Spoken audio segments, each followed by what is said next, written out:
Bonjour tout le monde, ceci est ma 22e vidéo.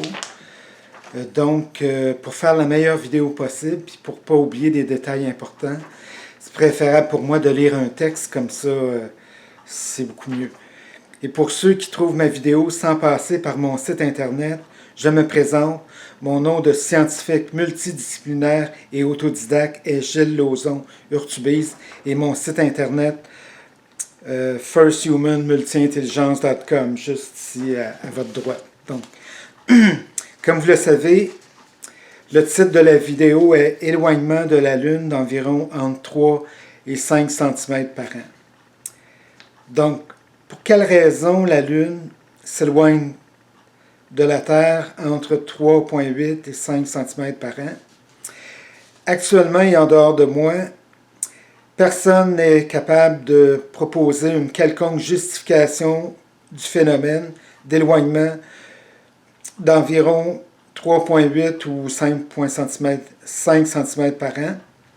En ce qui me concerne, et environ depuis 3 ans, 3 ou 4 ans auparavant, j'ai inventé un type de concept X que je ne veux pas dévoiler pour le moment, qui est très logique et qui puisse expliquer, et qui est le plus logique qui puisse être produit jusqu'à preuve du contraire pour l'expliquer le phénomène. Donc, par ailleurs, ce type de concept X ne peut pas être découvert par hasard par un chercheur ou un scientifique en astrophysique parce c'est impossible de le croiser par hasard. Donc, le seul moyen de le produire, c'est par inventivité jusqu'à la production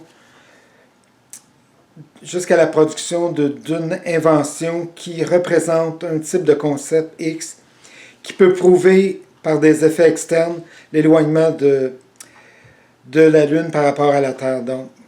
Donc c'est par une grande quantité de production d'idées inventives jusqu'à l'invention de l'idée qui peut expliquer logiquement pourquoi la Lune s'éloigne de la Terre de 3,8 à 5 cm par an. Donc. Et c'est parmi la multitude de mes idées inventées et pendant mes 5 ans et 8 mois d'études autodidactes en astrophysique, à partir de zéro connaissance, qu'après quelques idées logiques inventées, que j'ai réussi à produire ce type de concept X.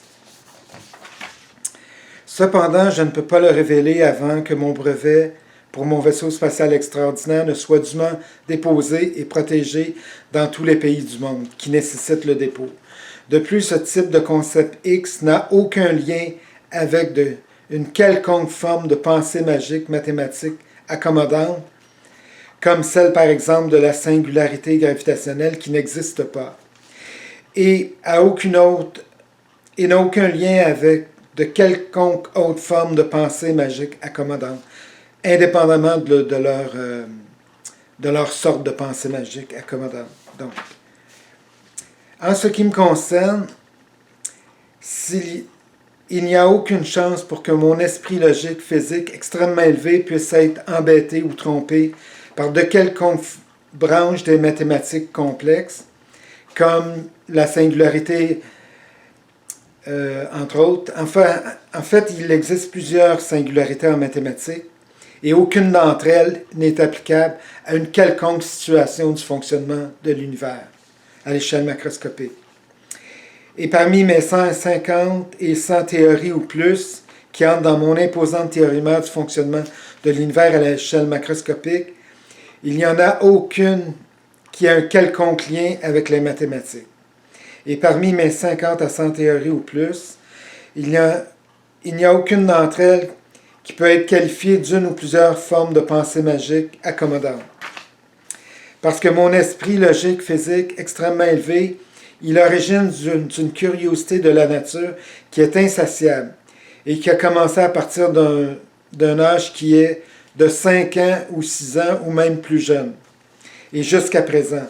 Donc, de sorte qu'à partir d'un très bas âge, je me suis trouvé à assimiler une grande quantité d'expériences et de relations de causes physiques à effets physiques. Et pour comprendre le fonctionnement de la nature, et jusqu'à ce que je réussisse à le comprendre la plupart du temps. ou à un niveau considérablement élevé pour un enfant, disons. Ou peu importe l'âge que je pouvais avoir lorsque je me suis intéressé à étudier telle ou telle situation. Donc, et dans ma jeunesse, c'est en commençant par observer la nature des sols, des cours d'eau, des insectes, des petits animaux et toutes les choses de la nature qui sont trop longues à énumérer. Donc, depuis plusieurs dizaines d'années, j'ai réussi à accumuler une quantité considérable de relations de causes physiques à effets physiques dans mon disque dur biologique. Parce que cela est extrêmement utile par la suite pour être en mesure de différencier les choses possibles des choses impossibles. Et entre autres, de ne jamais être piégé par toutes sortes de pensées magiques mathématiques ou autres formes de pensée magique, qui n'ont rien en commun avec la réalité physique. C'est ça qui est très important, donc.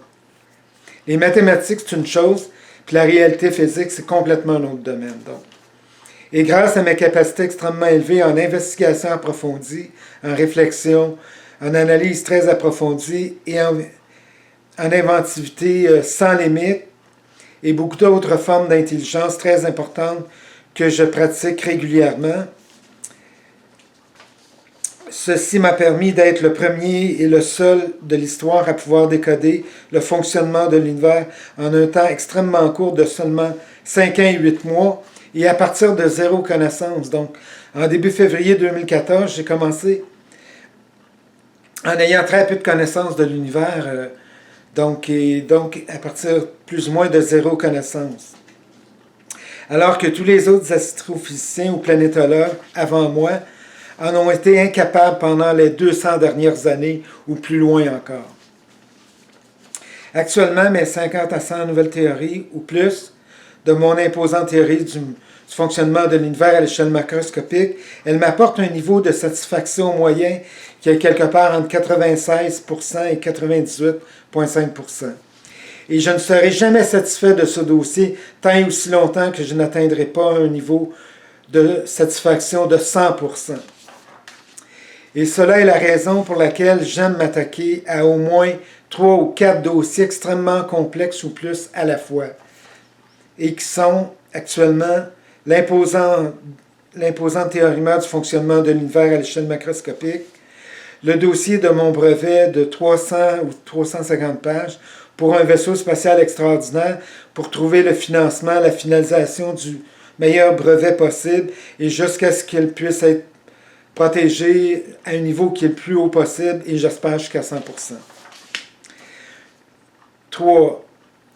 Un troisième dossier, donc un dossier personnel extrêmement important qui doit être complété après la COVID-19 parce qu'il nuit considérablement à mes productivités de toutes sortes, donc physique, intellectuelle et tout, donc.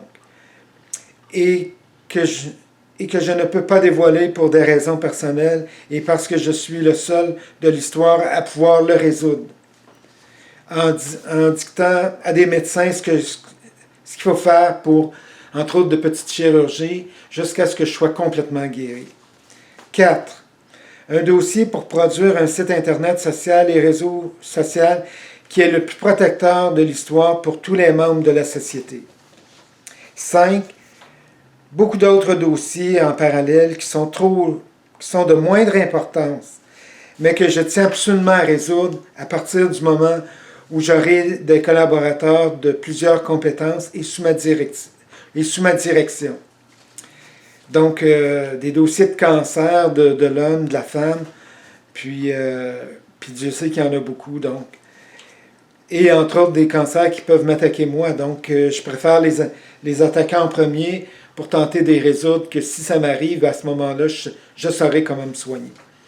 Et des dossiers qui sont trop longs à énumérer parce que je suis une machine intellectuelle extrêmement puissante et très, très inventive et de très loin supérieure à tous les cerveaux humains, ainsi qu'ordinateurs domestiques et puissants ordinateurs de la planète réunis. Et comme preuve incontestable de cela, c'est mon imposante théorème, comme première preuve incontestable de ça, donc c'est mon imposante théorème du fonctionnement de l'univers à l'échelle macroscopique que je publierai à la suite du dépôt de mon brevet. En conclusion de cette partie de texte, ou de cette vidéo, si tous les gouvernements du monde entier investissaient entre 1000 et 5000 milliards de dollars ou plus dans tous les cerveaux de la planète, ces derniers seraient tous ou collectivement incapables de produire des travaux comme ceux que j'ai produits jusqu'à présent en environ 7 ans et 2 mois. Donc depuis le début février 2014 jusqu'à aujourd'hui. Parce qu'en dehors de moi, c'est seulement par le développement d'une intelligence artificielle d'un niveau extrêmement élevé qu'un tel exploit puisse être réalisé. En plus de former, donc, d'une part, une intelligence d'un niveau extrêmement élevé qui est installée dans de puissants ordinateurs pour qu'ils puissent produire des quantités phénoménales de nouvelles idées, et en parallèle des groupes de scientifiques qui rassemblent les meilleurs cerveaux de la planète pour qu'ils puissent passer en revue toutes les idées et les classer par ordre d'importance et par pourcentage de réalisme. Comme j'ai expliqué dans le premier vidéo, à la fin du premier vidéo d'astrophysique. Donc. De plus, à travers mes études autodidactes en astrophysique de 5 ans et 8 mois, pour réussir à décoder le fonctionnement de l'univers à l'échelle macroscopique, pendant tout ce temps, il n'y a aucun mystère que je n'ai pas réussi à décoder ou à résoudre. Et s'il reste des mystères à découvrir que je n'ai pas encore rencontrés, je doute sincèrement qu'un quelconque mystère de l'univers puisse résister à mes puissances intellectuelles très élevées en investigation, réflexion, analyse très approfondie et inventivité de toutes sortes, en plus de toutes les autres formes d'intelligence extrêmement importantes que je pratique régulièrement. Parce que jusqu'à présent, j'ai toujours réussi à décoder ou à résoudre tous les mystères que j'ai rencontrés, ou minimalement dans de rares cas comme celui de l'éloignement de la Lune par rapport à la Terre, de fournir au moins une explication satisfaisante. Donc, ça c'est un exemple qui est prouvé, et selon moi, qui est prouvé par des effets externes. Donc. Et parmi toutes mes théories qui entrent dans mon imposante théorie du fonctionnement de l'univers à l'échelle macroscopique, il n'y a aucune d'entre elles qui puisse être qualifiée de théorie d'une ou plusieurs pensées magiques accommodantes ou d'une quelconque autre forme que ce soit de pensée magique accommodante. Parce que toutes mes théories sont basées sur une ou plusieurs relations de cause physique à effet physique et rien d'autre. D'autre part, s'il arrive dans un futur approché que j'en vienne à me rendre compte que l'une de mes théories n'est plus acceptable, je vais la modifier le plus vite possible. Mais est-ce possible que l'une de mes théories devienne complètement erronée? Non, ça c'est impossible. Par contre, dans les pires cas, j'aurai simplement apporté une ou quelques petites modifications. Donc, merci d'avoir vu ma vidéo et bienvenue à ma prochaine vidéo qui va révéler mon opinion par rapport à un autre sujet complexe de l'univers. Donc, merci et au revoir.